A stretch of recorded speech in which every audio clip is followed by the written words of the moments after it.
Hello and welcome back to Music Appreciation, Music 1306. And I'm Dr. Jordan again, and I'm going to basically take you through 20th century, early 20th century music in Europe, and then we're going to talk about American musical styles. About every 300 years or so, there's a revolution in music. And so the first one was way back in the 14th century with the so-called Ars Nova. And so there was a revolution there, and the music changed in important ways. And composers at the time recognized that. And so they defined their art as the new art as opposed to the old art.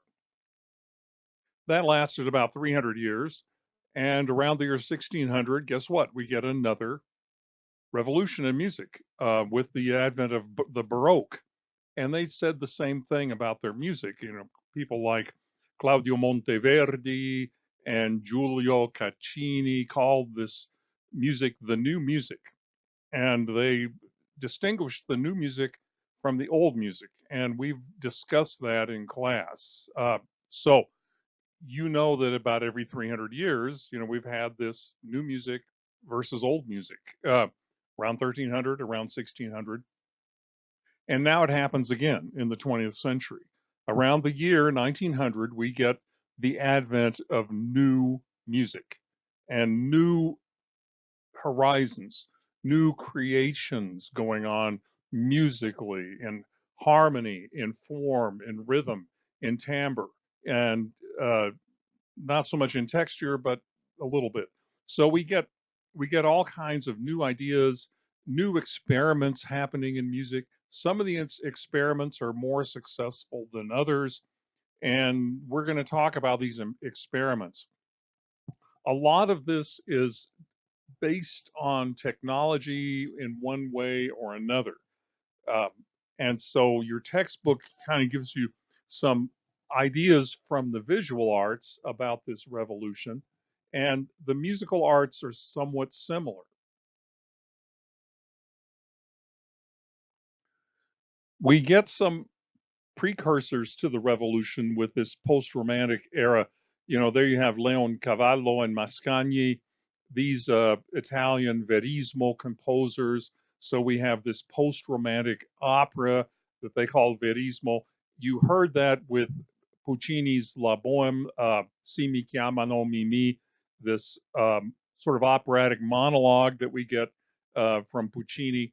And it kind of takes us back to Monteverdi and the Orfeo excerpt that we listened to, because it's the same sort of little monologue with a much larger orchestra, much more skillful orchestration ideas. But nevertheless, it's kind of similar to the early Italian operas. Uh, so this post-romantic era also includes people that we've listened to, like Gustav Mahler and Richard Strauss. These two composers up in Austria give us this post-romantic kind of style in Austria and Germany. So we have these composers really just kind of bringing that romantic language to a kind of culmination where we have larger ensembles, larger concepts of music and form, things like that. But in France, things are different. There you see sort of the postmodern beginnings here with Klimt, and we've talked about Klimt a little bit, the great Viennese artist that used gold leaf in his paintings, and models were from important families in Vienna at the time, and his paintings are still on display. But in France, we see something very different. In France, you get this thing called impressionism. And so we've got, um, impressionist painters like Monet, Claude Monet, Degas, that's the ballerina by Degas. You see these paintings hanging in art galleries all over the world. And also we have symbolist poets like Stéphane Mallarmé. Uh, and Mallarmé basically used symbolist kind of symbols in his poetry. Um, and so uh, the poem, The Faun, is a half man, half goat who awakens from sleep and his mind is befuddled by wine. The faun recalls two nymphs he had seen earlier in the day. Did he carry them off to his lair, or was it only a fantasy? Is it a dream that I love? He asks. But the afternoon is warm, and the effort to remember too great. So once again, he drifts off to sleep. So that's a poem by Stéphane Mallarmé, and it was turned into a symphonic poem by Claude Debussy. Debussy is described as an impressionist um, artist, an impressionist musician. And then again, you know, there's Van Gogh. Um, that's how it's pronounced in Dutch. And that's the cathedral at Arles.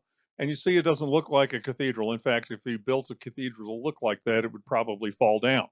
But that is Van Gogh's impression of Arles. Van Gogh was a roommate for a time with um, Gauguin. And this painting of Gauguin from Tahiti is another example of kind of an impressionism. We call that primitivism a little bit, and Van Gogh it's in its distinctly different category. Maybe it may be moving towards expressionist art with the bright colors you see there and um, colors that don't really exist in nature. But Van Gogh's eye was an interesting, he had an interesting way of looking at things and a way of painting things. And that's true of a lot of 20th century artists and musicians. You've got, of course, The Scream by Munch in your textbook, along with Les Demoiselles d'Avignon by Picasso, another great 20th century painter, and of course the abstracts like Kandinsky. Kandinsky was a friend of Arnold Schoenberg. So, yeah, Kandinsky and Schoenberg kind of go together. Um, and so, yeah, it's we get these impressionist artists, these new way of looking things, and a lot of this is driven by photography. If you want an image of someone the way they actually look, well, sort of, you get a photographer to take their picture. So you don't need an artist to paint a portrait of someone. What you need is an artist to render his personal view. And so the art becomes much more subjective in nature. And the artist is basically painting his own sense of confusion or bitterness or sadness or you name it into the painting. Uh, so we don't get, you know, a pictorial representation of something anymore. That's for photographers. We get painters doing something new and different, and ex- they explore and they innovate, they experiment with things, and that's really what's happening in the 20th century. And the same thing happens musically. So, what is musical impressionism? Well, it involves basically creating colors using dissonance. So, we get tone clusters, just notes that are randomized, kind of notes that create a dissonant harmony. But very often, that dissonance is used as a way of creating a color that the composer wants. The whole tone scale is also a way of creating colors. So the whole tone scale has no tonality because it's all whole tones. Da ti da ta ta ta ta ta ti da ti da. There's no ti do in a whole tone scale. Sometimes we get chords that are going along parallel and they're dissonant chords. They might be ninth chords or seventh chords. Um, and the orchestra is also used in ways that are color ways. So we don't get the kind of blaring brass sounds we got in the 19th century. Instead, you might get a solo trumpet playing at a very low dynamic level, sometimes muted and used as a color. And the rhythm is constantly changing. The meters are changing. So we get these changing meters and changing tempos continuously. It's all about color. It's about all about creating this sensual color. And so when Debussy composes the Afternoon of a Faun, you hear these different colors as the faun wakes up hungover and wonders what he did last night. He can't quite remember. So, um, so you hear this kind of these ideas. So listen to the prelude to the Afternoon of a Faun. What you're going to hear is modified ternary form. The listening guide's on page 249, 250 of your textbook, and listen to this and try to really point out what instruments are used.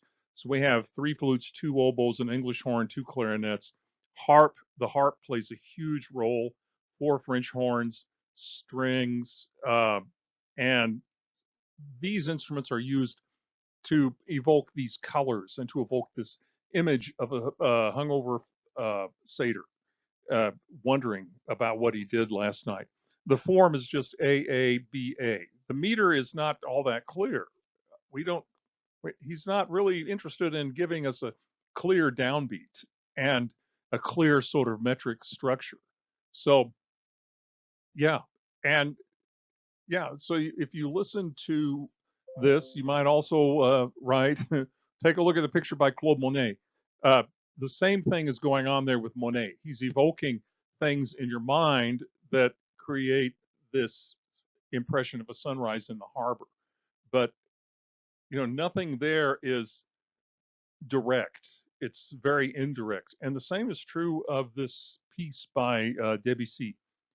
So Debussy is a real genius, incredible way with the orchestra, one of the greatest orchestrators who ever lived, probably. And he invokes this thing, um, and indirectly. There's this sense of indirectness here. So this really gives us a feel for what's going to happen in the 20th century. People are going to explore different ways of creating, and musical impressionism is one of them.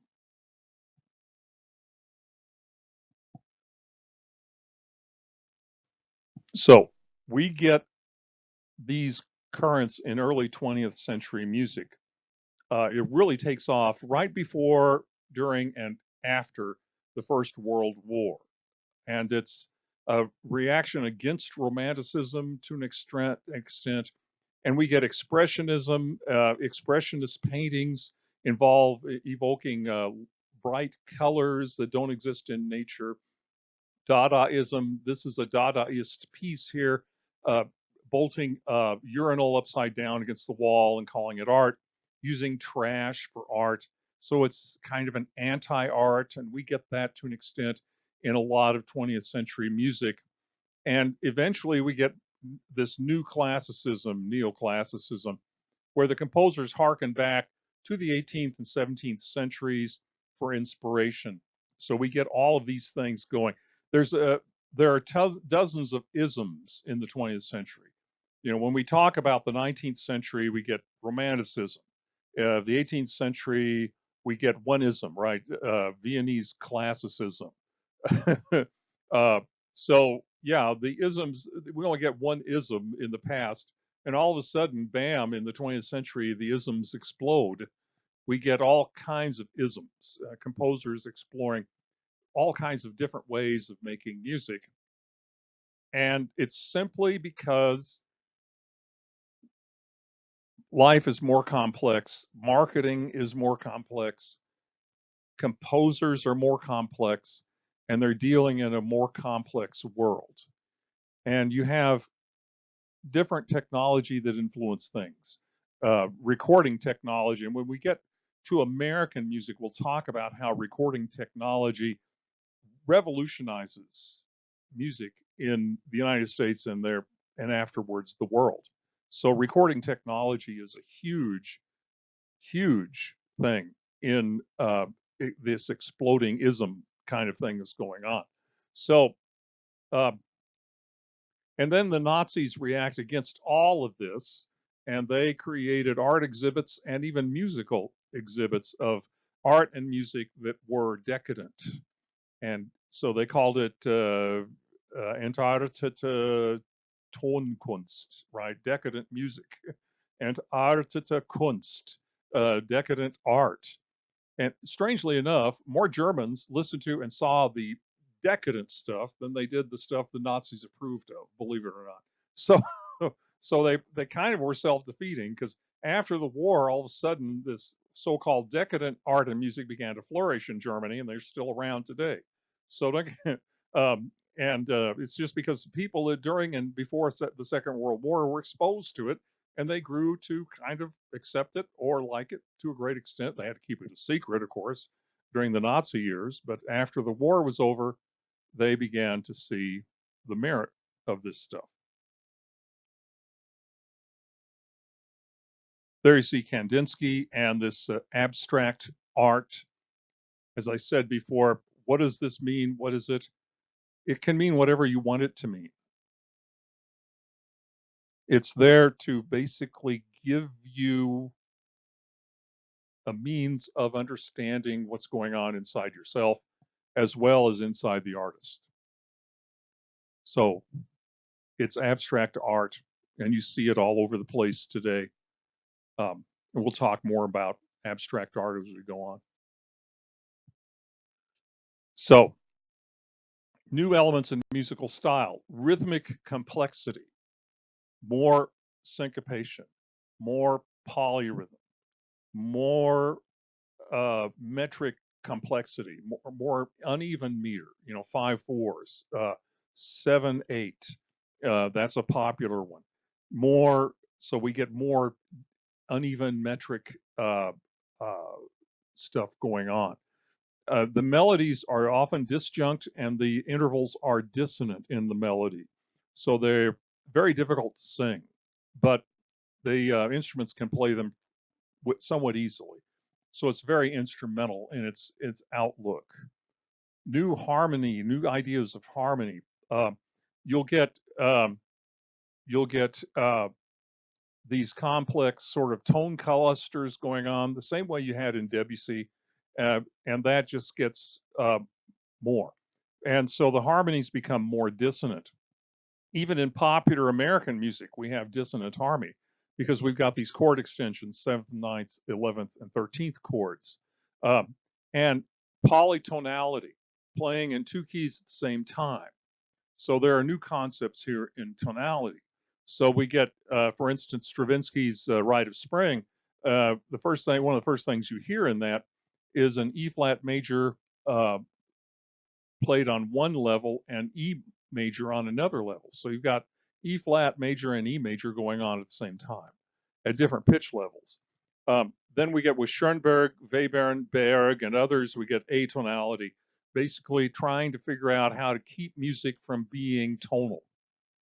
So they avoid this idea of Tito and this organizing principle.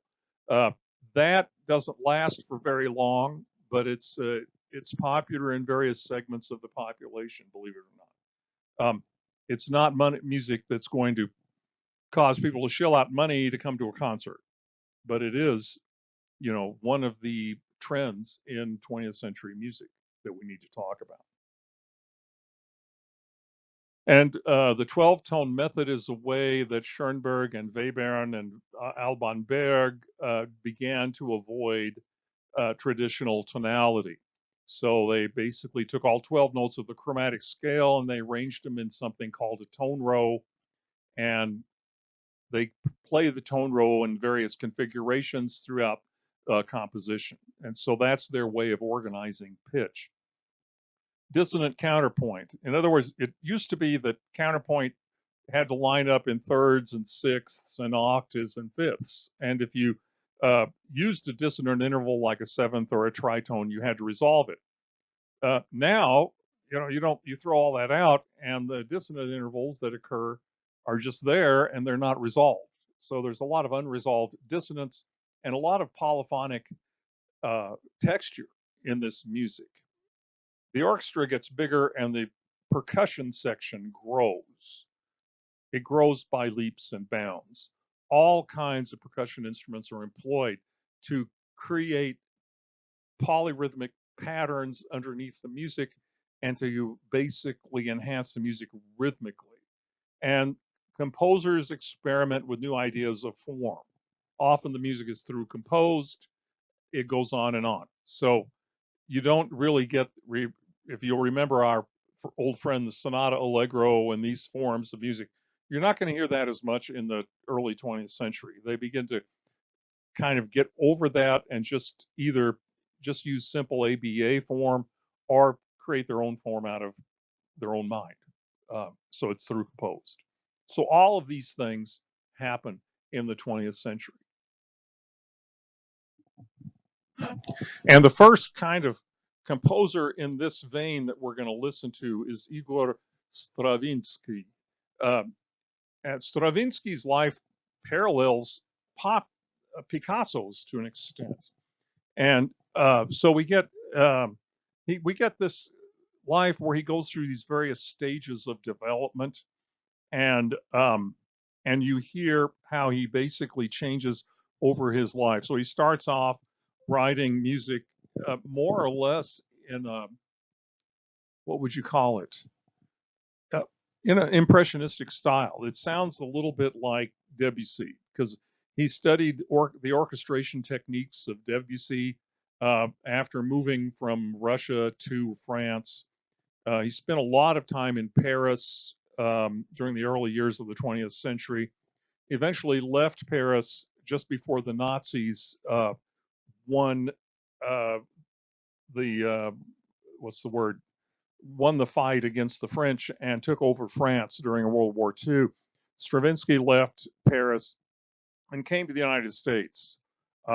So here we've got this man who was really a great musical genius and was was able to compose works that exhibit that genius. Uh, the Firebird, the ballet that Stravinsky composed in Paris, is a good example of his earlier kind of impressionistic style. And the Firebird precedes the Rite of Spring.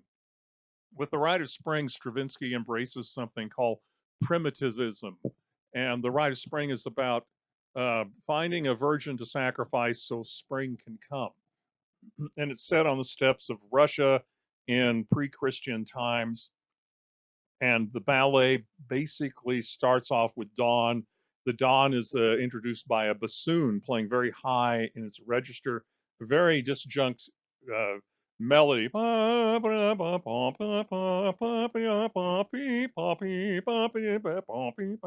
That tune.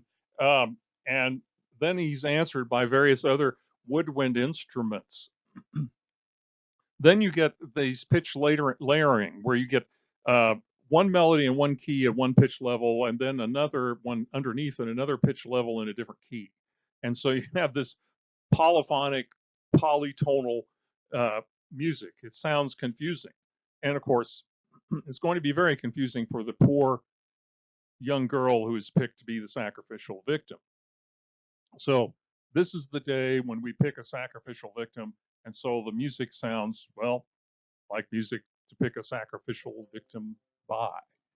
And here, then we get the dance of the young girls, and it culminates in the ritual of abduction, where they finally find the victim for the sacrifice. And the music gets a little bit ugly. Well, and why wouldn't it?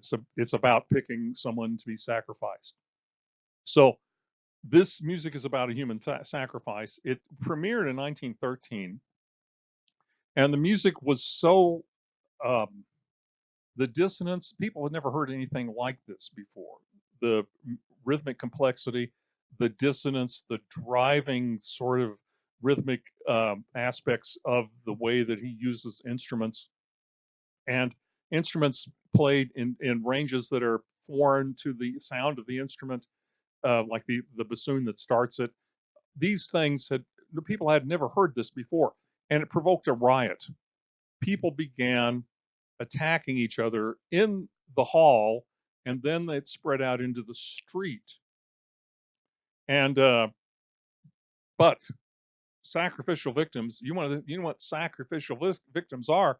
They sacrificed millions and millions of victims in the trenches in World War II. And that started just a few months after the premiere of Stravinsky's Rite of Spring. So maybe Stravinsky was kind of a prophet. I don't know.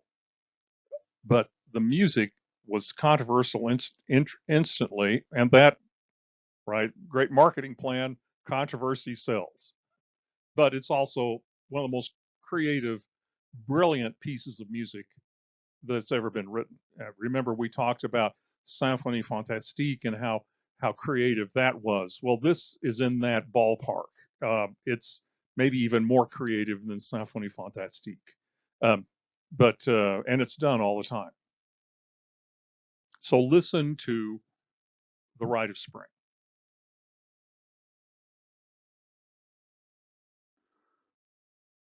So as I was saying, Igor Stravinsky's artistic life went through these various phases, and we heard with the Rite of Spring his primitivist phase. And but in the 1920s, Stravinsky turned to something that he called neoclassicism, and it explains neoclassicism on page 258, 259 of your textbook. And what it is it's not too hard to define. Stravinsky begins looking to the past for inspiration, very similar to the way Brahms had looked to the past. When we heard the last movement of the Fourth Symphony by Brahms, you remember that he created this Passacaglia, this chaconne, this 8-bar line chord pattern that keeps repeating through that fourth movement. And it's very similar to what we heard with Henry Purcell and the aria from Dido and Aeneas, where we have that repeating chord pattern with that chromatically descending bass line. So yeah, Stravinsky again does the same thing that Brahms did. He looks to the past. With the Dumbarton Oaks Concerto, he basically looks to the Brandenburg Concerto by Bach and begins to write in a kind of a conscious kind of mirror of what Bach had been doing back in the early 18th century. So the concerto in E flat major, the Dumbarton Oaks Concerto, is from his neoclassic period, written in 1937-38. And it's a chamber concerto in the style of Bach's Brandenburgs. And this first movement, really, I would call it a prelude and fugue. So you have this piece, this prelude that basically goes for the first 2 minutes of the work. And then at 2 minutes and 4 seconds, the violas play a fugue subject and is imitated by string basses, cellos, violins. And then there's an episode and then a development of the fugue. So it's very much in the style of a Bach fugue. The musical language, though, is not Bach's language at all. So there is a lot of disjunct, and dissonant melodic lines. One of them in the prelude part is quoted by John Williams, and it becomes the theme for Close Encounters. so I think he won an Academy Award for the film score when it was actually Stravinsky winning the Academy Award, but nobody pays much attention to that. So here you have this this wonderful prelude and fugue that is the first movement of the Dumbarton Oaks Concerto. It's on page 259 of your textbook. Also, the cantata Oedipus Rex is a wonderful cantata for tenor soloist and chorus. Great piece, and then Rake's Progress. based on these Hogarth paintings of the 18th century, which really is written in the style of Mozart's Don Giovanni. The rake sells his soul to the devil, and the devil comes to claim it, and on and on. So it's very similar to the Mozart's Don Giovanni. Instead of going to hell, though, the rake is condemned to insanity. And by the time this was in the Rake's Progress was written in 1949, and by that time Stravinsky was living in the United States, and in 1950-51, Stravinsky embraced expressionist atonality, as right after Schoenberg's death, oddly enough. So Stravinsky turns to Schoenberg after Schoenberg dies and kind of brings new life to this serial atonality that we're going to talk about here in just a second.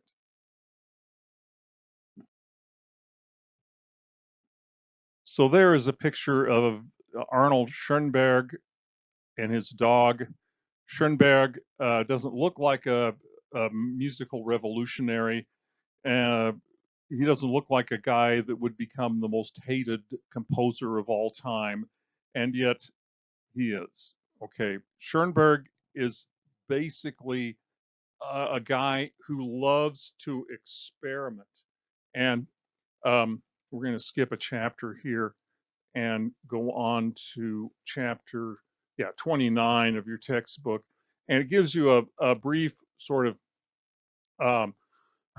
biography of Arnold Schoenberg, and we have a couple of listening examples, one by Schoenberg and the other by Anton Webern, one of Schoenberg's pupils.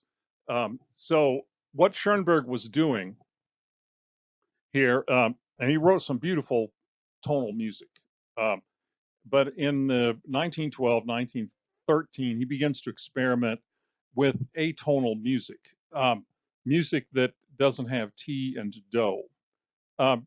Actually, music had been kind of leaving traditional tonal music behind for some time. You know, when we talk about Debussy and the whole tone scale, that there's no T-Do in the whole tone scale. So you have to come up with other ways of organizing musical thoughts. And so what Schoenberg does is try to figure out a way to keep T and Do from happening. And the result is very dissonant music that is very polyphonic and sounds disorganized. Okay, it's not disorganized. Schoenberg was highly organized in his thinking and in his composition, but it does sound disorganized. He even comes up with a new way of singing called Sprechstimme, which we're going to hear with this Pierrot excerpt. Sprechstimme is half spoken, half sung. So you basically, it's like almost kind of a new way of having recitative, you know, imitating speech, but singing. So you sing the pitches, but you sing them in a very talky way. And we're going to hear, when you listen to the Der Mondfleck, the fleck of moonlight, you'll hear that Sprechstimme. Also, the music is avant-garde. It's the cutting-edge music, very experimental. In 1926, Schoenberg came up with this 12-tone method. And the 12-tone method is a way of organizing pitches using all 12 tones of the chromatic scale. You can't repeat a note until you've used all 12 notes. And they all have to be dissonant intervals. So, and we call that a tone row. When you use all 12 notes in a certain order, we call that a tone row. And you can play the tone row backwards, or you can play it as written, you can play it backwards, you can play it upside down, and you can play it upside down and backwards. And you can transpose it on any of the 12 notes of the scale. So you have about 144 different ways that you can use that tone row. And and we're going to hear Anton Webern's 5 movements for orchestra. That third movement features a tone row. So you're going to hear that with the Webern. But take a look at Der Mondfleck. This is on page 268 and 269 of your textbook. Uh, and notice that the form is through composed. It's a setting of this poem. And the poem, if you look at the poem, it's about Pierrot is running around at night and he noticed some bright moonlight on the back of his black jacket. He mistakes the moonlight for plaster. And so he spends the rest of the night rubbing and rubbing and rubbing his jacket, trying to get the plaster out when it's not plaster. So it ruins his whole evening. And yeah, that's it. So what's Pierrot doing? Pierrot lunaire means loony Pierrot, or crazy, right? If you're loony, you're crazy. What's the insanity here? Well, the insanity is simple. It's doing the same thing over and over again while expecting different results. So this is a picture of insanity. So why wouldn't the music sound confusing, dissonant? It's not the kind of thing that you want to listen to every day. It's only a minute in length, so that's kind of a good thing. But it's intentionally just brutally ugly music. Okay, it is nasty, um, but it's dealing with an ugly situation, insanity, um, and the times are increasingly insane. Schoenberg's life is basically dominated by insanity. Look what happens. Um, you get these Kafka-esque bureaucratic nightmare governments. Read Franz Kafka if you want to, get a picture of that. Then these governments clash with one another in the First World War. Obviously, that hadn't happened when this was composed. Schoenberg wrote this in 1912, 1913. But just a few months after this, just like Stravinsky also write The Rite of Spring, Europe descends into one of the most violent wars in the history of warfare for no real reason. People still are confused about why this happened. It just sort of developed, and then all of a sudden, people were at war, and it was too late to do anything about it. And so, yeah, the industrial warfare is much more violent, much more nasty, and involves, new industrial strength killing machines that are better at doing it than ever before. And they're still around, aren't they? So we have, and then after the war is over, uh, Austria and Germany descend into economic and social and political chaos. And so we get this very chaotic period that results in the outbreak of even a worse war in 1939. You thought World War I was terrible. Well, look and see what happens in World War II. It's even worse, more violent, and it culminates in the development of atomic weapons. So, yeah, the world looks like a crazy place. So why shouldn't the music sound crazy? So here it is, Pierrot Lunaire. Listen and enjoy. And of course, you see visual arts doing the same thing. Munch, the Karl Munch, the Norwegian painter, in the Scream. This kind of goes hand in hand with the Der Mondfleck.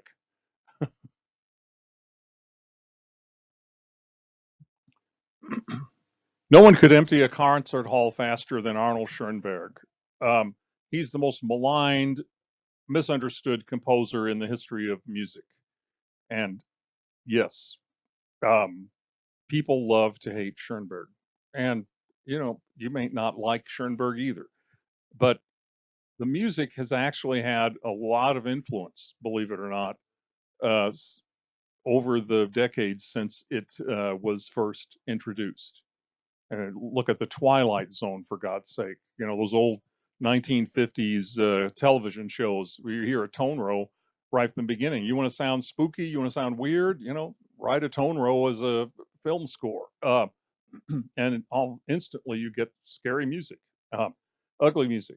And, even Lou Reed, the songwriter for the Velvet Underground, he was inspired by Schoenberg. And there are pop musicians being inspired by him even to this very day.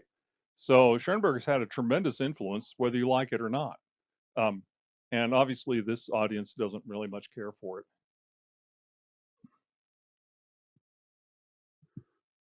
There you see two of Schoenberg's students, people who worked with him and imitated his expressionistic atonal musical style.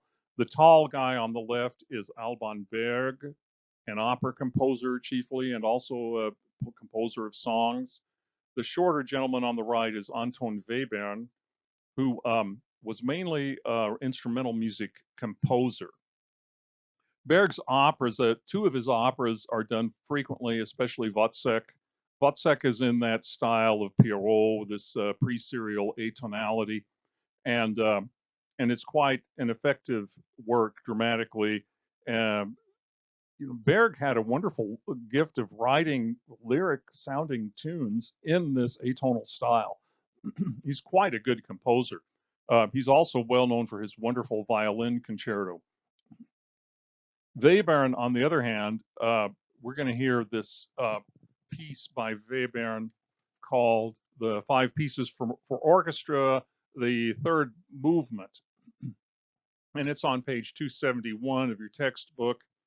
Webern's music here is a 12-tone piece, so it has that tone row, and you'll hear the tone row. It's just basically in ternary form, and it's written for a clarinet, a French horn, trombone, harmonium, a keyboard instrument, a mandolin, a guitar, a celeste, and you hear the celeste right at the beginning, and then then the celeste comes back, and so that's the repeat of A when you hear the celeste comes back, and the listening guide takes you through this thing. Again, it's a minute and a half long. It's a very short piece. In fact, Webern's none of Webern's pieces are very long. They are often very kind of brief little gym-like things. They involve, very sparse instrumentation, one instrument here and another there. So he's kind of a very minimalist kind of composer. And, we're going to get to minimalism at the end of the term. So Webern is kind of the first minimalist composer. He doesn't write for huge ensembles, and he doesn't write monster long pieces of music. He's kind of a guy who becomes the opposite of Gustav Mahler, one of his predecessors in Vienna. So there is again Alban Berg on the left. I think Berg died in 1935 or 36. He didn't live to see the conflagration of the Second World War. Webern lived in Vienna throughout the entire war. Schoenberg had to leave Austria and ended up in the United States and died in 1951 in the United States. Lived in Southern California. Webern survived the war, died in 1945 right after the war. He was out after curfew, nobody knows why, and an American soldier shot him. So, what a sad, tragic end for the life of this really fine composer. And again, it's had a tremendous influence, believe it or not.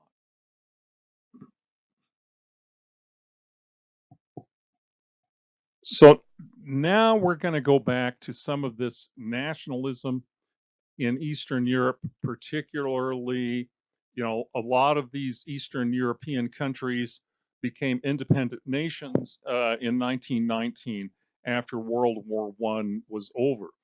So Czechoslovakia was created, Yugoslavia was created, Hungary and Romania were created. They had not been independent before, and now they are. And so we get these nationalist kind of movements in these countries. In Hungary, you get two nationalist composers. One is Bela Bartok, and the other is Zoltán Kodály. Bartok was active in between World Wars I and II, and in Hungary, and did a lot of folk song research. On page 262, you see a picture of Bartók visiting a Hungarian village to record folk music. So you remember that in the 19th century, the nationalists were writing fake folk music. They were writing music that they thought sounded like folk music, but it wasn't actual folk music. Now, with recording technology, you can go out into these villages and you can record what these people are doing. And so you get this real folk idiom, and then you can insert that into your compositions. And that's what Bartok and other composers are doing here in this in between the wars. And so Bartok's folk music informs his composition, and he's a very important composer, was a very fine composer, and enjoyed international fame. Sadly for Bartok, he had to leave Hungary. Uh, the the political climate in Hungary was very bad. In the 1920s, it was a very repressive dictatorship. And then by the mid 1930s, a fascist movement had taken over in Hungary, and a guy named Hertie took over the government. And uh, by 1940, 41, Bartok was really forced out of the country. And he came to the United States. Sadly, when he got to the United States, he was dying of leukemia, blood cancer. And he had no way to make a living. So he's dirt poor, he's living hand to mouth. And a bunch of American musicians literally took up a collection to commission a piece for him so that he wouldn't be thrown out onto the street. And Bartok wrote this concerto for orchestra. It's, I believe, the last piece he wrote. He died shortly after writing it. He succumbed to the leukemia that was ravaging his body. But this is a wonderful work, and it has a kind of a wry sense of humor to it. So, so when you listen to it, listen for the sense of humor. It's kind of interesting that a guy who's dying is going to basically learn, try to get people to laugh a little bit, or at least to be amused.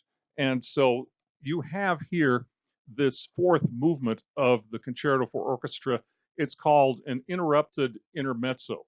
It's kind of a rondo-like piece. And you'll notice here, it's the listening guides on page 263 and 264.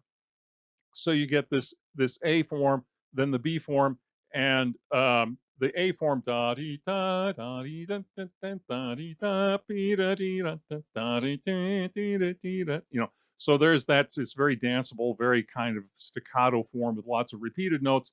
And then the B form is very da da da da da dee da dee da dee da dee da dee da dee. So it's much more lyric, and the tune is much more conjunct. Um, then you hear the A again, and then you have this interruption where the trombone keeps interrupting this tune. So the tune gets started, and all of a sudden the trombone interrupts it. And so, the whole idea of the concerto for orchestra is that every instrument in the orchestra gets to be a soloist for a little bit.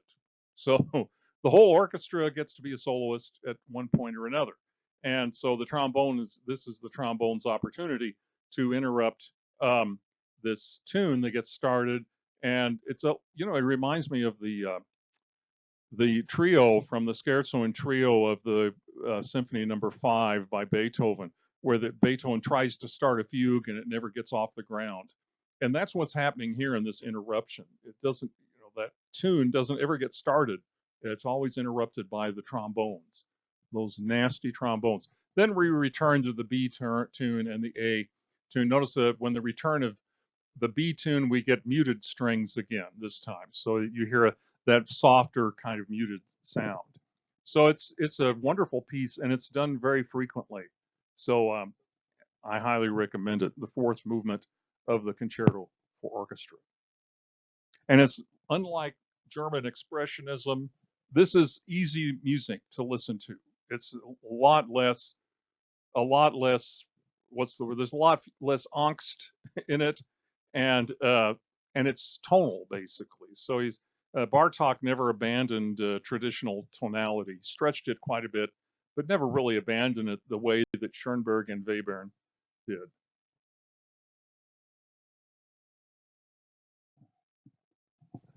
We get other national schools: Sergei Prokofiev, Dmitry Shostakovich, Arthur Honegger, Eric Satie. So yeah, the Russians create, and of course the Russians, Prokofiev and Shostakovich had to deal with the Soviet system. So they were basically working for these, I don't know what you would call them, these Soviets that edited their music. And so if they didn't write exactly what the Communist Party wanted them to write, they got into trouble. Your life could be in danger if you did that. So they're writing under that situation. Um, and Satie, Honegger, these are French nationalists. Darius Milhaud, very important French nationalist composers in the, especially, and they're active in between the wars, just like Shostakovich and Prokofiev. Uh, yeah, Germans, yes, the German nationalism, which of course, as you know, got pretty ugly with in the 1930s. But there's Karl Orff on the right and Hindemith on the left. Orff stayed in Germany throughout World War II and lived through it. Honegger was chased out of Germany for writing decadent music, whatever that is. And then on the right, you have Ralph Vaughan Williams in England and Benjamin Britten and his partner, Peter Pears. And Britten was quite these are wonderful, brilliant English composers. And they actually are English. You know, in some of our video presentations, you've noticed that the British keep importing musicians and music from Germany, Handel and Mendelssohn, et cetera. But here with Vaughan Williams and Britten, we actually get British composers writing British music. So in the 20th century, we get that.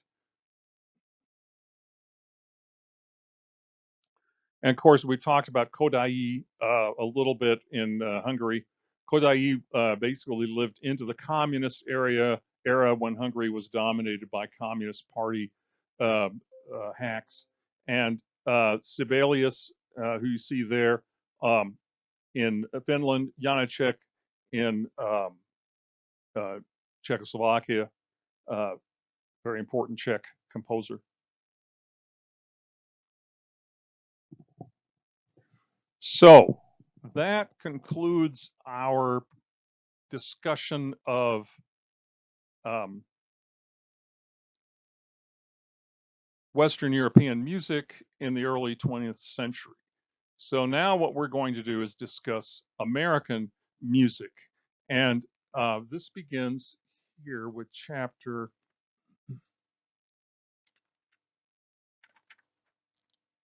30, I think, isn't it? Yeah. So we're going to discuss chapter 30 and discuss sort of the history of American music. Um, uh, Now, Native Americans make music. They still make music today. And again, so a lot of the music we're going to listen to is basically Anglo-American music. Okay. And you can certainly criticize that because, you know, Native American people were making music long before uh, any Europeans arrived.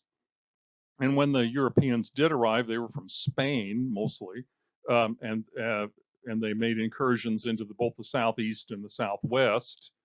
And then the Anglos arrived. The English arrived on the East Coast in 1607, and so you get um, various different kinds of music made by these different groups of people.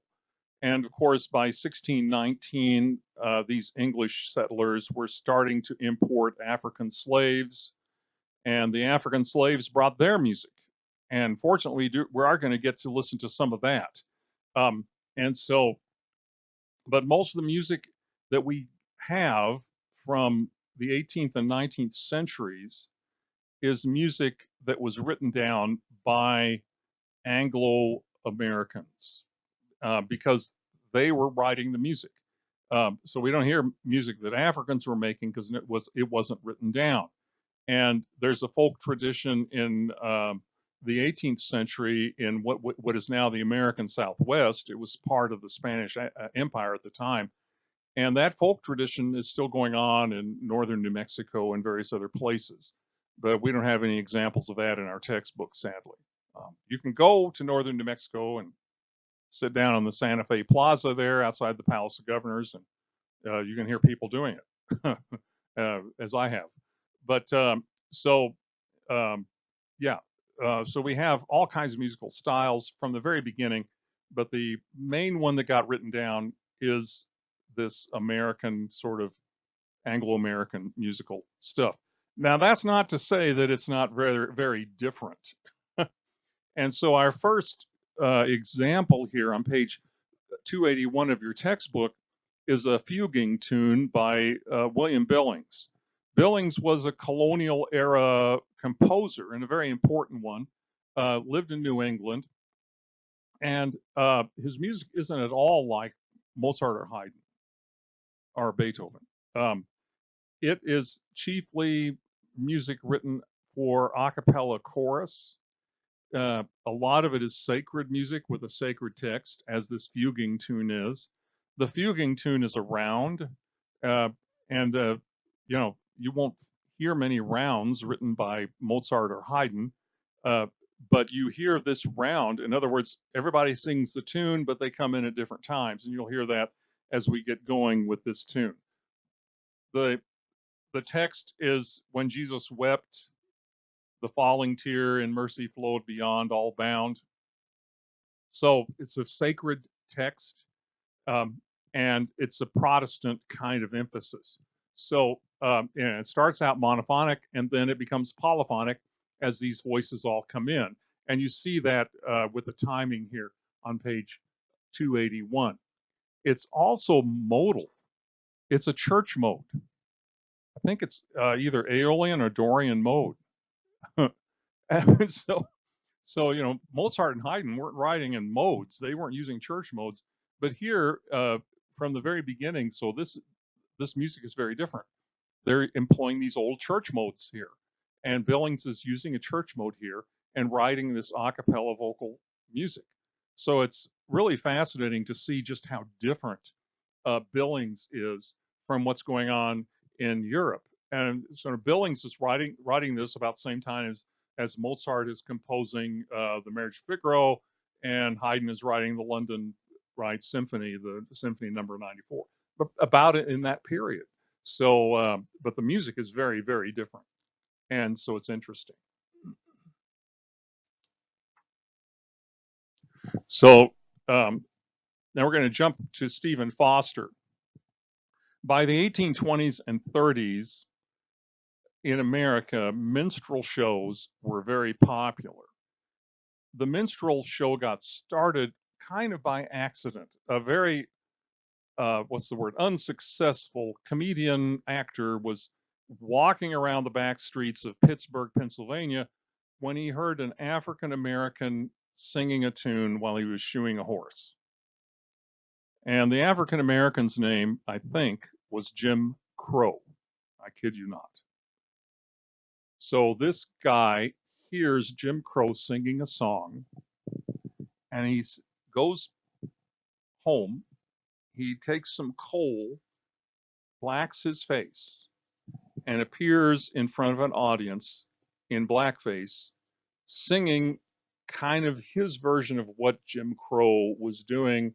And oh yes, he calls himself Jim Crow. Now, you couldn't get away with that today, thank God. But the audience went wild for this. It's an audience of chiefly white people. So for decades, we have these minstrel shows of white people in blackface pretending to sing like black people. And some of these songs that they're singing are by Stephen Foster, because Foster is writing songs in African American dialect, Gullah they call it, and he's writing shows to be presented in minstrel shows. He's also writing songs to be played on parlor pianos in middle class homes. So these songs are a part of the minstrel show circuit. They're also part of what's going on in Anglo American middle class life. These songs are published and they're bought like hotcakes as sheet music for people to play around the piano at night, in the evenings. So Stephen Foster is this huge successful songwriter before the Civil War. And to an extent, minstrel shows still continue, though, well after the Civil War and well into the 20th century. The first talking picture in 1929 featured Al Jolson in this picture called The Jazz Singer. And yes, Al Jolson appears in blackface in a minstrel show during the movie. So, and the show is about a Jewish kid who his father wants him to be a rabbi, but he wants to sing jazz. And so he blacks his face and does minstrel shows. I kid you not. And his father is disappointed, I guess. But you couldn't get away with that today either. So yeah. So oddly enough, the first talking movie picture is a minstrel show. And yeah, but by the 20th century, we were getting music of African Americans performed by African Americans. And that's a whole different ballgame. We don't hear white people pretending to be black people anymore. We hear black people performing the music of black people. And that becomes even more popular than the minstrel shows had been, because there's nothing fake about it, and it's fabulous music. So, but here, Jeannie with the light brown hair, this text is not minstrel show kind of text. This is just intended for, publication for middle class homes. And so it's a nice sentimental little text. You notice it's a strophic form, but the each of these little verses is AABA. So I dream of Jeannie with the light brown hair. That's the tune. And then we see, I see her tripping where the bright streams play, happy as the daisies that dance on her way. And then you get a bridge. Many were the wild notes that her merry voice would hear. Many were the blithe birds that warbled them o'er. So that's the B section, and then we go back. I dream of Jeannie with the bright brown hair. So we get this AABA kind of pop song form, and of course that's still around today too. So Stephen Foster, very popular in antebellum, pre-Civil War America, and it gives you this feel for this antebellum kind of style.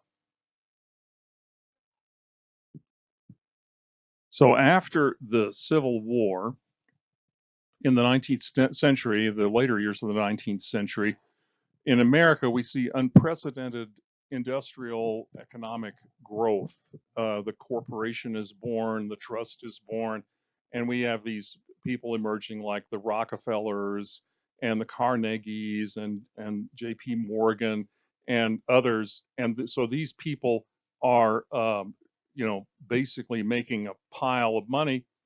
And the emphasis becomes in American cities, there's an emphasis on building concert halls and opera houses. So we get this very Eurocentric kind of music that's being created.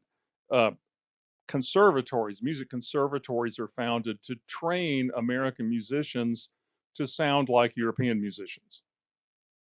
So, and they play the music of these great European composers that we've already discussed, Mendelssohn, Brahms, Mozart, Haydn, Wagner, et cetera, et cetera, et cetera.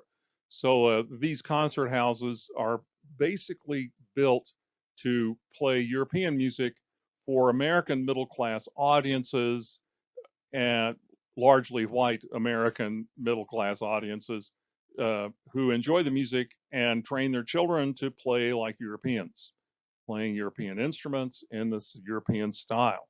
So it's very Eurocentric.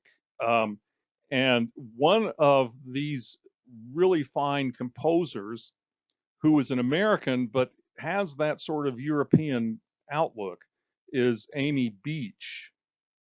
Now the difference is that a woman would have been not have been encouraged to write music in Europe, but here in Boston, where Amy Beach was from, she didn't really see any problem in writing music, and no one else did either. So she actually wrote quite a bit of music, but it's in this very Eurocentric style. So you have this wonderful listening guide to Ah Love But a Day. It's a poem by Robert Browning, I believe, and it's an American art song with a duet between a baritone and a soprano and piano. And it's if it sounds like Schumann, well, that's because it does sound like Schumann. She writes in that sort of style. It sounds like 19th century German Romanticism, and she published quite a bit of music, and it's getting an increasing audience today. People, more and more people are listening to her music and enjoying it. And she was a very fine composer. Little did she know that way down south in New Orleans, there's this music brewing in this fertile ground that is going to explode onto the mainstream and become jazz and blues and rhythm and blues and rock and roll and all of that, even country music. All of that stuff is brewing in this fertile ground in the American South, and she hasn't been exposed to it. And yeah, I'm not sure she'd like it if she was, but nevertheless, we're going to hear that here in a minute. But enjoy "I Love But a Day." It's really a fine composition.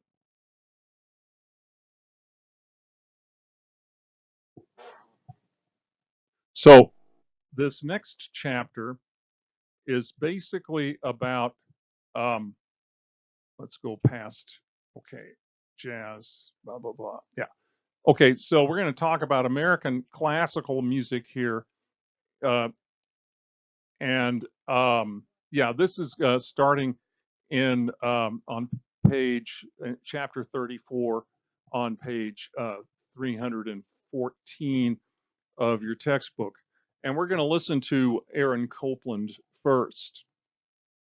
Aaron Copland is a very fine composer, and you know, like Amy Beach, he also studied in Europe. So he starts out being this kind of Eurocentric composer, um, and but he abandons that. And unlike Beach, he didn't write in these European styles.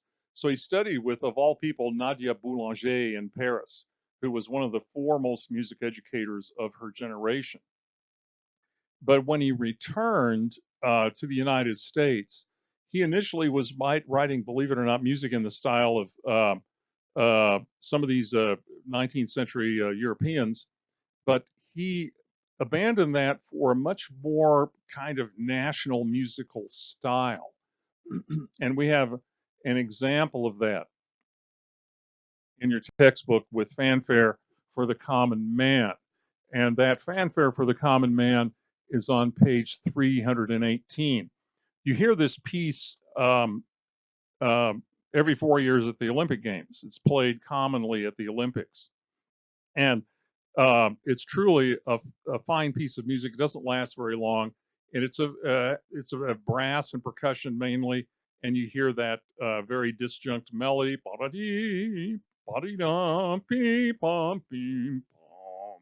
and with quartal harmonies. So yeah, you hear that great piece, and yeah, and it's very typical of the language that Copland adopted, which is more of a uniquely American national language, a lot less of that European influence. Um, Copeland had this wonderful, very fruitful collaboration with Martha Graham, the choreographer in her dance company. And he composed ballets in this uniquely American language based on American folk idioms. The Simple Gifts in Appalachian Spring is one of those wonderful. It's an arrangement of this American Shaker hymn. So it's an early American hymn that Copeland takes and arranges as part of this dance in Appalachian Spring. Also, Billy the Kid. The story of Billy the Kid is told in dance with Aaron Copland, his music. He also composed film scores. He won an Academy Award for The Heiress, and he did The Red Pony, and his film scores are quite excellent. So Copland is a great example of a guy who kind of abandons that Eurocentric outlook and turns to American folk music, and creates an American language musically. It's great stuff. If you turn back a few pages, you get a biography of Charles Ives. And Charles Ives is a fascinating character because he was basically writing in a very 20th century style with, polytonality, unresolved dissonance, dissonant melodies, dissonant counterpoint, all of this stuff. He's writing in this style before Schoenberg and before Stravinsky. Uh, this is the language he preferred. And so we get this language, and it's a uniquely American point of view on that language. Ives knew that his music wouldn't be popular. He could empty a church faster than even Schoenberg. And so he knew the music wasn't going to sell. So he became an insurance salesman, ended up running an insurance company. And since he was basically made a killing in the insurance business, he could write anything he wanted to, and he did. And his music is still published, still widely performed today. Uniquely interesting American composer. Sometimes you hear all this dissonant counterpoint going on, and all of a sudden an American hymn will emerge out of it, and you'll hear this stuff. He composed symphonies. He composed art songs. I don't think he ever wrote an opera. He composed piano concertos. So his output is fairly significant, fairly large. And you see his dates there, right, 1874 to 1954. So he lives through this early part of the 20th century, writing music that basically rivals Schoenberg and Stravinsky. And you have the unanswered question in your listening guide on page 316 and 17. And you notice the unanswered question is a pretty simple idea. You hear this kind of ostinato pattern quietly going along in the strings. And after the strings have been added for a little while, you hear the trumpets coming in, asking the question. And the question is a very dissonant, disjunct question. It sounds almost like it's a tone row. And the woodwinds don't so much answer the question as they sound irritated by the question. And and that's the pattern. The trumpet keeps on asking the question, and the woodwinds get increasingly irritated because they don't like the question. So there you have the unanswered question. It's about a 7-minute long piece. So enjoy it.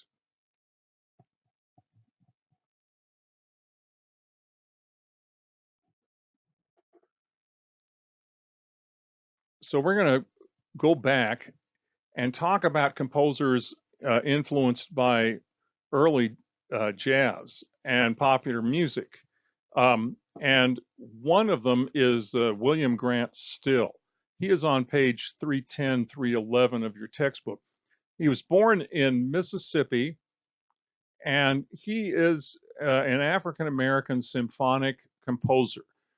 He composed symphonies, but also composed oratorios and various other sorts of vocal, choral, and orchestral music. So he's a major player in music. And of course, in fact, the symphony just a few weeks ago did one of his pieces, concerto, I think, for jazz or for saxophone. So, and yeah, when you listen to this first movement of the Afro-American Symphony, what you're going to hear is a very interesting combination of Eurocentric music because it's sonata form. It's the first movement of a symphony, and yeah, it's in sonata form. So there you hear something that's used by Mozart and Haydn and Beethoven and others, and yet um, William Grant still puts his own kind of emphasis on that by basically once he's introduced the theme, this idea with the English horn, we get the first theme of the sonata form, and it's on page 312. And that first theme is a 12-bar blues. So it's a very bluesy sound using the blues scale. And we'll talk about all of that as we get going in jazz. But yeah, so this blues idiom is used here in this Afro-American symphony. Then there's a bridge, and you get a second theme that's, solo oboe, more of an American folk song idea, and then a development and a recapitulation. So, yeah, that is the Afro-American symphony, using the blues as the basis for this first movement of a symphony.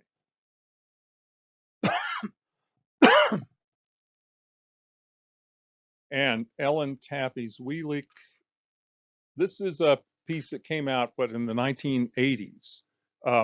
And Ellen Taffy's Wheelie is a symphonic composer who got a doctorate from Juilliard University, Juilliard Conservatory, and writes in a very sophisticated musical language that is still uniquely American. And this piece won a Pulitzer Prize. So she was the first woman to get a doctorate at Juilliard and also a first woman to be awarded a Pulitzer Prize in music. And this listening guide is on page 320 of your textbook. And you notice the instrumentation. It's about a 7-minute long piece. And it doesn't really have an overall kind of form. So there's the first section introduces this thing she calls a motto, which is just two notes, da dee, da dee, da dee. And that two note idea just keeps coming back during this piece. And in fact, I think her music sounds a little bit like Bernard Herrmann's music. Um, Now, we'll talk about Bernard Herrmann in a little bit. He was a film score composer who worked mainly with Alfred Hitchcock. So, Psycho is a great example of his genius. He makes that opening scene of Psycho even scarier than it would have been otherwise with the screaming violins. And I think Zwielik's music sounds, it was certainly inspired by Bernard Herrmann and film score composers, others. So it's an interesting piece. So let's go back to blues, early jazz. As I said before, Amy Beach had no idea that down in New Orleans, something is brewing down there that's uniquely American and uniquely African American. And this is going to basically take over the country in the 20th century and be exported all over the world. So this is a very important development culturally for the life of Americans, and it's enriched the world incredibly.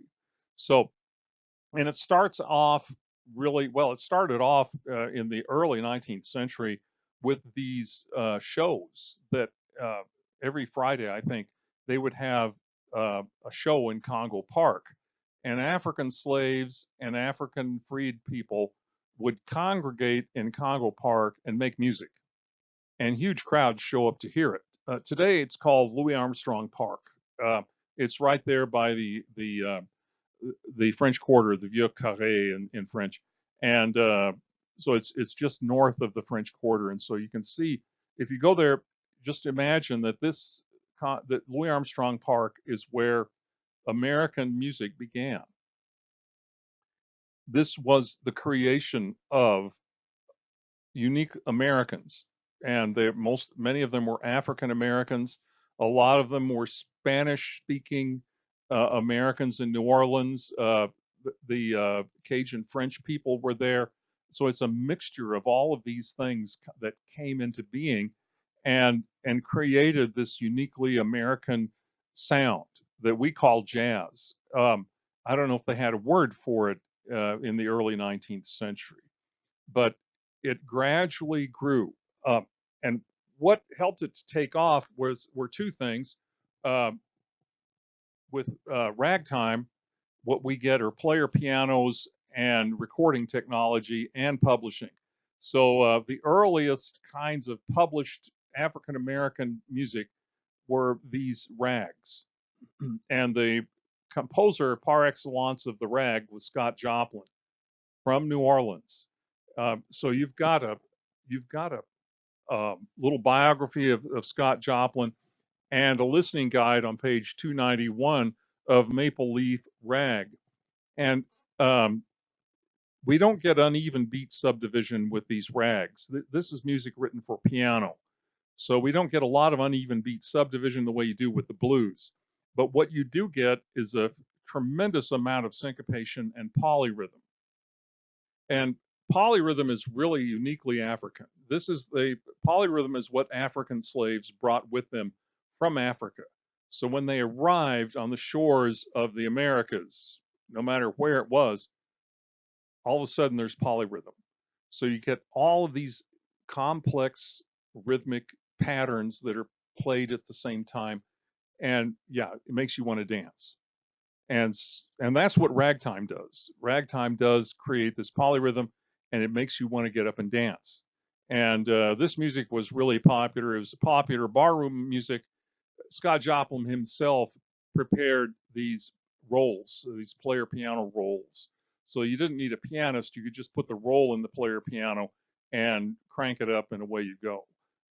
So, so player pianos were the first kind of what's the word, non-live music that was played in public places in America. And there's still player pianos around today, and you can hear these player pianos playing ragtimes and rags that Scott Joplin actually prepared. So he's still very much with us as a ragtime composer.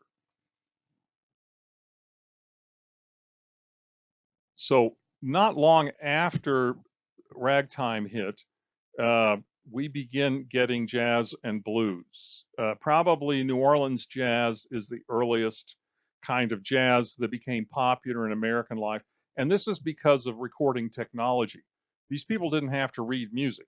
All they had to do is show up at a studio and play this music into a recording device, and these records were pressed and sold, and so we get this music industry that beginning here in the early 20th century. And people like Louis Armstrong pioneered this recorded jazz music, and it became popular all over the United States.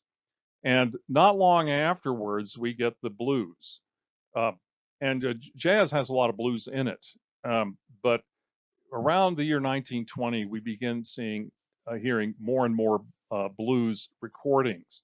By the mid 1930s, the blues has just literally taken over. And so, even sophisticated jazz composers like Louis Armstrong use the blues. Well, what is the blues? Uh, the blues employs a number of devices. For instance, the blues scale is basically a major scale, but with these three blue notes on the third, fifth, and seventh scale degrees.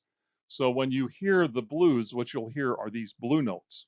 And that is a huge part of these blues tunes. You can improvise these things. Once you know the blues scale, you can do it on any key you want to, and just improvise. Now, also you get the blues chord progression.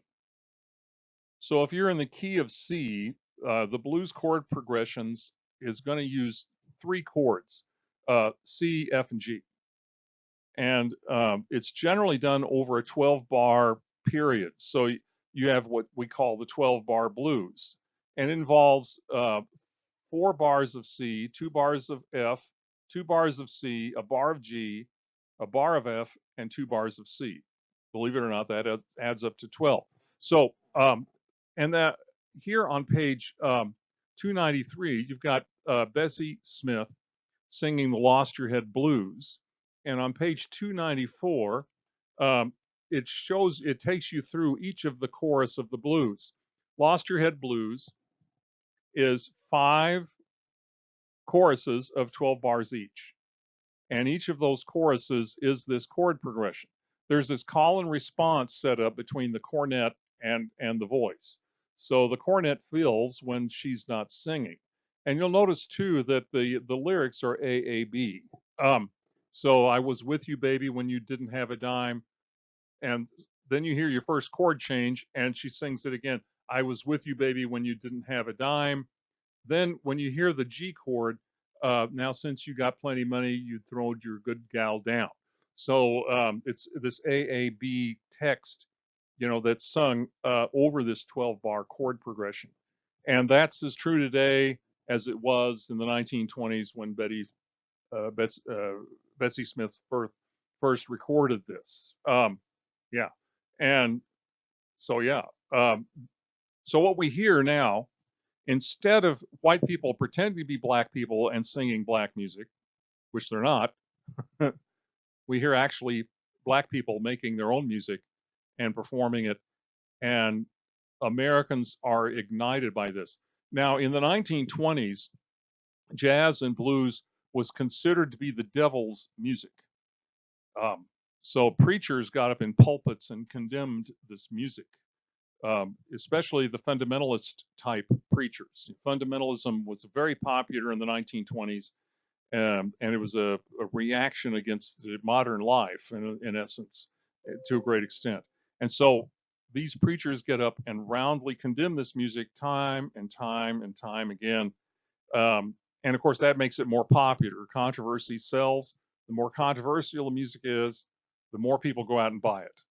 And the people who benefited the most from it were these African American performers like Bessie Smith, Louis Armstrong, uh, Duke Ellington, these guys. So even though race relations are absolutely terrible, in 1920 in Tulsa, there was a race riot that killed hundreds of African Americans. They literally burned down the African American neighborhood in Tulsa and force these people out of their homes and businesses. It was, and this happened time after time in the, between 1900 and 1930. Lynching reached an all-time high between 1910 and 20. Thousands of African Americans were just literally taken out and lynched by mobs. It's not one of the prettiest parts of American history.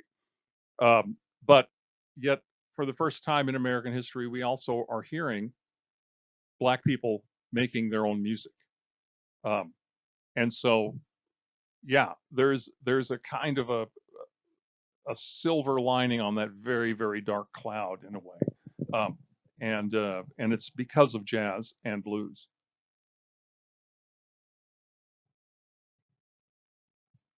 Strangely enough, Louis Armstrong is the leading figure in American music and American popular music through the 20s, 30s, all the way up until the 1970s.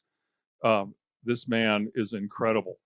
Um, during a recording session, he forgot the words, and so he just started singing nonsense syllables, and that was turned into scat.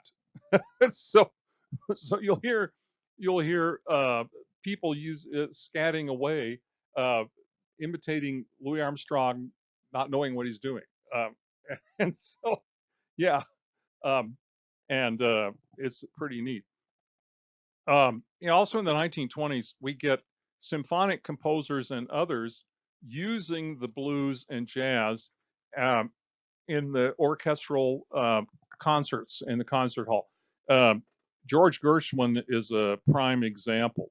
Uh, Gershwin was a brilliant composer, and he wrote a tremendous number of popular songs. And he uses the blues as his starting point for popular music. Um, a lot of people were saying to Gershwin that that this music is not really appropriate for the concert hall. It might work, in a song kind of context when you're basically making a recording to distribute on to American homes for phonographs, but it's not really appropriate for the concert hall. So Gershwin said, "Just watch me," and he composed Rhapsody in Blue. Rhapsody in Blue is a piano concerto. Okay, um, but he doesn't call it a piano concerto because it sounds too snooty. So he calls it Rhapsody in Blue, and yet it's a long piece for orchestra and piano. It starts out with this clarinet trill and then a glissando, and then this wonderful bluesy theme introduced by the trumpet, and the piano comes in, and so it's a piano concerto, but it's in this blues idiom. Um, Gershwin was fantastic. He was a great appreciate. He loved jazz and blues, and so here we get a jazz blues kind of theme here for Rhapsody in Blue. His opera, which is still done all the time, Porgy and Bess, is written uh, for African Americans to perform, and they're performing jazz and blues tunes. Summertime, great song. It's one of the. It's part of the Porgy and Bess score. Terrific piece. Duke Ellington. By the 1930s, these big bands had begun to tour around, because obviously during the Great Depression, you could pick up a lot of musicians for cheap, and they need to make a buck. They've got to make a living somehow. So you get these touring bands, and Ellington's band is one of these touring bands, and they would have like 10, 20, 30 musicians, and they consisted of saxophones, trombones, trumpets, clarinets, a string bass, and a singer, a couple singers, and piano. And so you get this big band jazz style. Cab Calloway, Count Basie, Woody Herman, Glenn Miller, Artie Shaw, Tommy Dorsey, Harry James, Benny Goodman. These guys all had these bands that they toured with. But none of them really were able to top Duke Ellington. Ellington is one of the greatest American composers. And you'll on page 297, you've got a listening guide to It Don't Mean a Thing If It Ain't Got That Swing. And that's in song form, AABA, and it features some scat. So you get to hear some of this scat style. Um, yeah, and you notice here on page 296, you've got kind of um, uh, a chart there that shows you the difference between the New Orleans jazz band of the 20s and the swing jazz band. So it's just the swing band is a lot bigger. That's in essence what it is. But yeah, what a fabulous composer Ellington is, and so enjoy that. Also, chord extensions.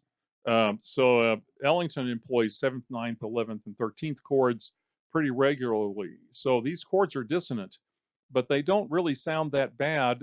You think, well, dissonance is supposed to sound bad. No, dissonance just means that the sound waves clash a little bit. And, with Bach and Mozart, the dissonance had to be resolved. With Ellington, it doesn't need to be resolved. So the 7th chord just stands alone on its own without it being resolved. And it's just part of the overall harmonic um, color of the piece.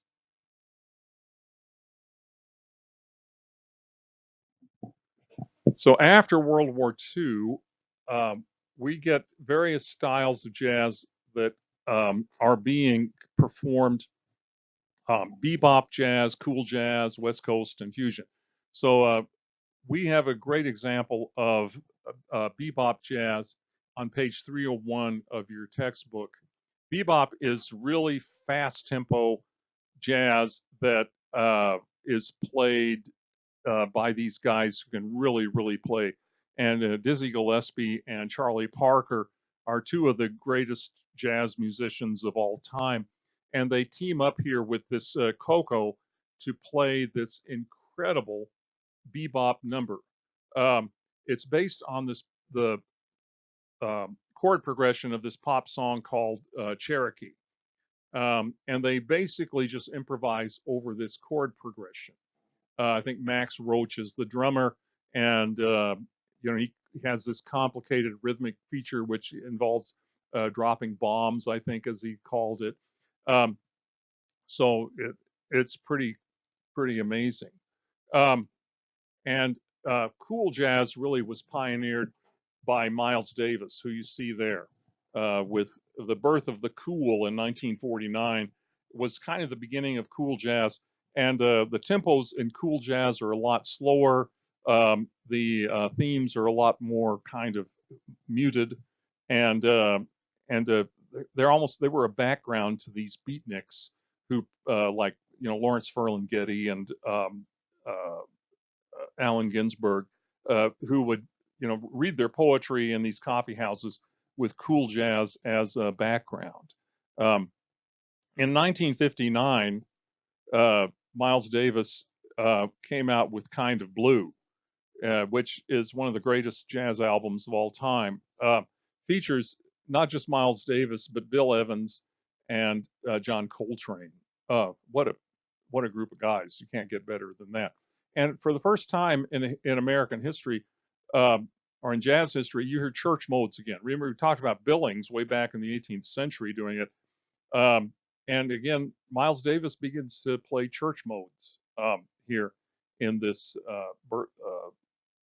uh, Kind of Blue album. So it's one of those albums you always have to have if you're a jazz aficionado. Then a few years later, in 1916, Davis came out with Bitches Brew, which is what we call fusion. What he did was he took instruments that were commonly associated with rock, electric guitar, a drum set, uh, various other instruments, saxophone, and he combined them with jazz instruments in a jazz instrument idiom to create this idea of fusion. So we get a lot of sort of uh, jazz style rock as these people that on this album went out and formed their own bands and began to basically perform jazz style rock and roll. And that was briefly popular in the late 60s, early 1970s. The Mahavishnu Orchestra, groups like that. Um, but what you hear is just the beginning of this track called Miles Runs the Voodoo Down. It's on page 301 and 302 of your textbook. Um, and No, I'm sorry, I'm wrong. It's 304 and 305 of your textbook, and you get that Miles Run. And you notice it doesn't sound like rock and roll at all, because it's not. It's Miles Davis doing his own really incredible thing. Uh, but it involves, you'll hear electric guitar and various other sorts of things, polyrhythms, dense polyrhythms in the rhythm section. It's really fascinating. So don't miss that.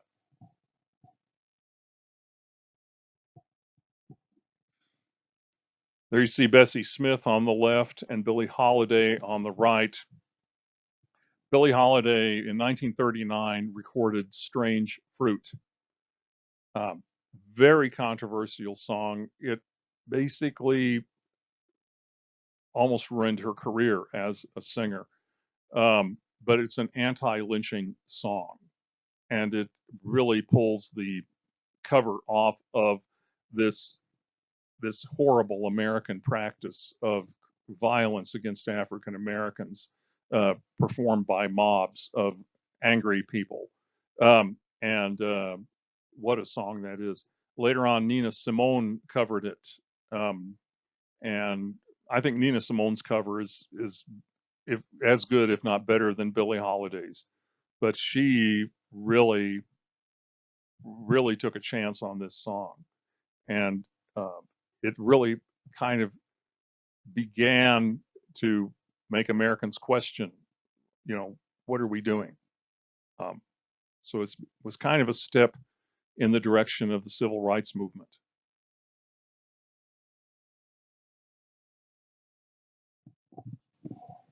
So, okay. Musical theater.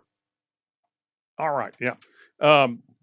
Now, a Broadway musical is just an opera, but they can't call it an opera because of all the demons that opera conjures up. You know, when say someone says opera, you see a fat lady wearing a horned helmet singing really loud, and um, and it, you know, so don't want to conjure that up because it's obviously people aren't going to buy tickets and they have that kind of vision. So we call it musical theater. And American musical theater is really Singspiel. Okay, uh, you know, back in Mozart composed these pieces in German that featured spoken dialogue and sung set pieces with orchestra, and that's what American musical theater is. Except it's not in German. Obviously, it's in English, and so we get these musical theater guys uh, writing these little operettas. George M. Cohan was one of the earliest ones, um, and uh, we get Kurt Weill and Ira Gershwin, George Gershwin's brother, who teamed up and did some of these musicals. George Gershwin composed some musicals himself um, with his brother writing the words. In the 1950s, we have Rodgers and Hammerstein, Lerner and Lowe. Uh, these they were endlessly, you know, Sound of Music, South Pacific. These were pieces that were tremendously popular on Broadway. And then in 1960, we get Sondheim, Stephen Sondheim, and Leonard Bernstein teaming up for West Side Story, which is Romeo and Juliet set in the South Bronx. And instead of Montagues and Capulets, we have the Sharks and the Jets, right? The Puerto Rican gang versus the Irish gang. And who will win? Well, nobody. And then Tony from the Irish gang falls in love with Maria from the Puerto Rican gang, and right, it's West Side, it's Romeo and Juliet, but set in the Bronx. And wow, uh, great music, great lyrics. I mean, these two guys are geniuses, and what a team they make. And of course, Stephen Sondheim later went on to compose um, lots and lots of musicals. He wrote lyrics to "Funny Thing Happened on the Way to the Forum," and then wrote the music and the lyrics. Right, Little Night Music, Sweeney Todd, uh, on and on. Great stuff. And then, of course, Andrew Lloyd Webber, who you know composed Jesus Christ Superstar and Joseph and the American Technicolor Dreamcoat. Um, Even right, the Who, the popular rock band of the 1960s and 70s, composed a rock opera called Tommy. And yeah, so yeah, so your listening guide is on page 325, and it features America from West Side Story. Certainly, Bernstein was a wonderful American musical genius, and he didn't just compose musical theater pieces like West Side Story. He wrote symphonic music. He wrote music for orchestra and chorus. Chichester Psalms is an example. Um, his Mass is not really a setting of the ordinary of the Mass, but it's his own version of what the Mass should be. And it's for soloist, chorus, and orchestra. So yeah, and Candide, which is starting to be done more and more often. It's kind of an opera. They tried to premiere it on Broadway and it didn't work, but Candide is in opera houses today, and it's a wonderful piece. So here is uh, West Side Story. Um, your listening guide is on page 325 of your textbook, and it's America. And you notice it's really a dance tune with these Puerto Rican girls talking about living in Puerto Rico. One wants to go back to Puerto Rico, and the other one thinks that she's crazy. And so, and you notice you have this jarabe dance rhythm. I'm sorry, it's Mexican, it's not Puerto Rican, but it's one and the two. So it's two groups of three and then three groups of two. And yeah, that keeps coming back. And then you have this humorous dialogue between Rosalia and Anita, and one says Puerto Rico's great, and the other one says Puerto Rico sucks, and so you have that. And it's kind of fun, kind of interesting. But yeah, Mambo and the Tonight tune. It's a West Side Story is full of great singable tunes. Chapter 36 in your textbook discusses film music, and a lot of really fine music has been written to accompany films. Uh, you don't much notice it while you're watching the movie, but when you think about it, think of think about when you're next time you're watching a film, whether it's streaming a video or going to the theater or whatever. Think about what the film would be like if there were no music, and often the music really makes the film much better, much more entertaining, and it heightens the emotional effect of the scenes in the cinema. So it's really a very important element of uh, filmmaking. So, uh, and actually, it's been used almost since the beginning. The first film composer was the 19th century French composer Camille Saint-Saëns. And so you have a bit about these things that were invented, like cue sheets and other sorts of the Vitaphone system. These are all technological innovations that made film music uh, much more effective in terms of uh, enhancing the dramatic character of the film. Uh, on page 333 of your textbook, of course, you see a scene from the first talking picture called The Jazz Singer by and starring Al Jolson, and there you see him in blackface. I'm sorry, that's that's just that's part of the way things were, even as late as the 1920s, when white actors, comedians, and others blacked their face and put on minstrel shows. Um, and we talked about a little bit before. Uh, and then, of course, we get Bernard Herrmann, uh, and Bernard Herrmann uh, was really an effective film score composer, and he mainly partnered with Alfred Hitchcock. His first successful effort with Hitchcock was, or no, was not with Hitchcock, but with oh boy, um, Orson Welles. Yeah, Citizen Kane, and uh, Hitchcock picked him up for a lot of his suspense mystery movies that he made in the 1950s. The Man Who Knew Too Much, Marnie, Psycho, boy, that's a very effective film score. If you haven't seen the old 1960s Psycho, then you need to see it. We were talking about it in school. I don't know why, but all my schoolmates went to see it. I couldn't go because my parents thought I was too young to see it. But boy, these kids were scared out of their wits by that film. Uh, so Bernard Herrmann, Aaron Copland, who we've already discussed, a very fine symphonic composer, ballet composer. He composed an opera, lots of symphonic music, but also he wrote 4 films. And the uh, the Heiress, uh, the score for the Heiress won an Academy Award. I'm not sure about the Red Pony, but it was another fine film score. In the Soviet Union, in Russia, Sergei Prokofiev, a very fine Russian composer, composed film score music for Alexander Nevsky, and that film is one of the greatest movies ever made. It's a fantastic movie. So if you get a chance to hear it, by all means, do so. So lots of fine composers have been writing for films for a long time.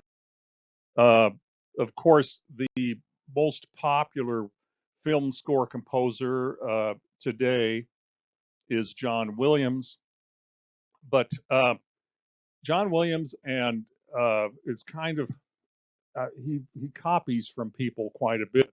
We've you've heard how that prelude, that little introduction to the last movement of the New World Symphony by Dvorak mirrors Shark, the Jaws, the shark movie. Also, of course, the Close Encounters of the Third Kind.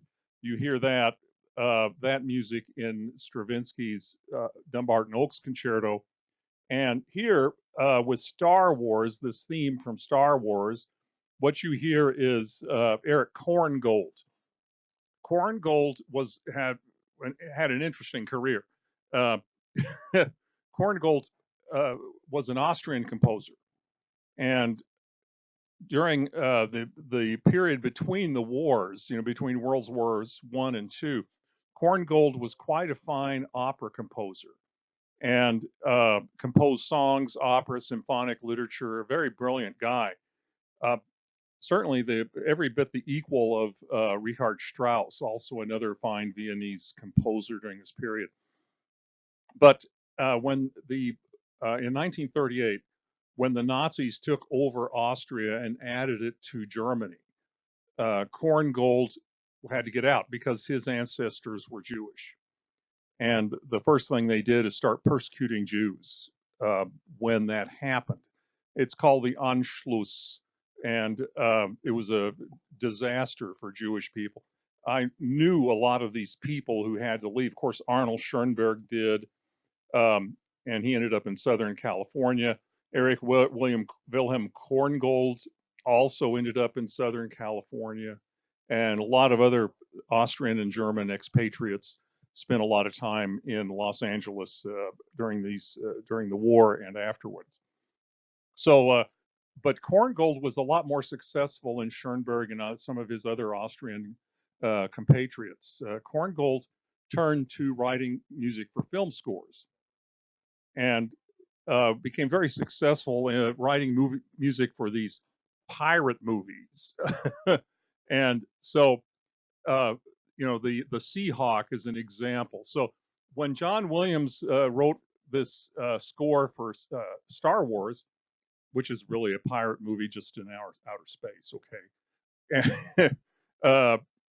Yeah, so he took this theme from the Seahawk, it's called.